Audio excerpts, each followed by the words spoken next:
Merci, Monsieur Le Foll. La parole est à Monsieur Thierry Robert.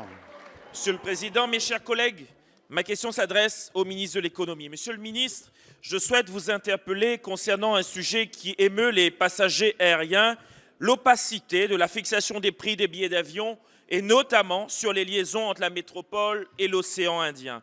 D'abord parce que la surcharge carburant est incompréhensible. Mise en place alors que le cours du pétrole montait en flèche, cela a été justifié afin de garantir aux compagnies aériennes une relative bonne santé financière. Que le prix du billet n'accompagne pas de manière simultanée la baisse des cours afin d'écouler les stocks achetés au prix fort passe encore. Mais alors que les stocks achetés au moment où les cours étaient au plus haut sont épuisés, le maintien de la surcharge carburant à son niveau le plus haut est donc inacceptable. Pire encore, les 3 compagnies reliant la Réunion à l'Hexagone, dont l'une à l'État pour actionnaire à plus de 17%, ont récemment décidé d'augmenter leurs tarifs sur la liaison de manière quasi simultanée. Il s'agit de décisions qui invitent à s'interroger sur l'entente entre les compagnies concernées afin de maintenir un certain niveau de prix au détriment des voyageurs. Personnellement, j'ai du mal à croire aux coïncidences. D'autant plus que dans le même temps, d'autres grandes compagnies annoncent des baisses de prix de l'ordre de moins 15%. Pour ces raisons, Monsieur le ministre, pouvez-vous d'une part nous dire la position de l'État actionnaire sur le niveau inexpliqué de la surcharge carburant concernant la compagnie nationale dans le contexte de baisse durable du prix du baril? Par ailleurs, êtes-vous prêt à saisir l'autorité de la concurrence afin de déterminer s'il y a entente anticoncurrentielle entre les 3 compagnies concernées?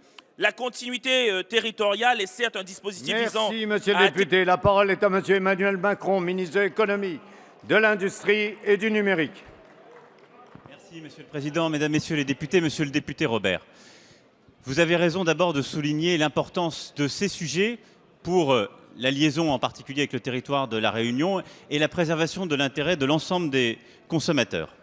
Et il est vrai que, comme vous l'avez souligné, nous avons observé des comportements tarifaires qui ne sont pas justifiés, ou en tout cas pas justifiés jusqu'alors.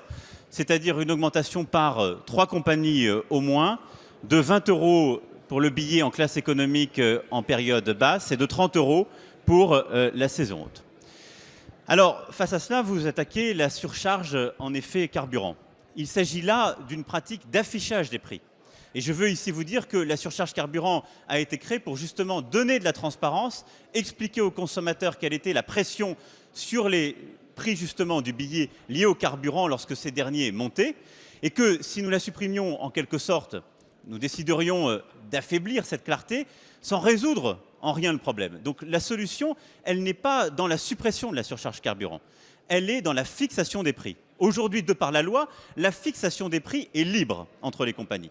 Les comportements que nous avons observés, les comportements que vous dénoncez, indépendamment de cette surcharge, ne sont aujourd'hui pas satisfaisants et semblent indiquer qu'il y a une forme d'entente.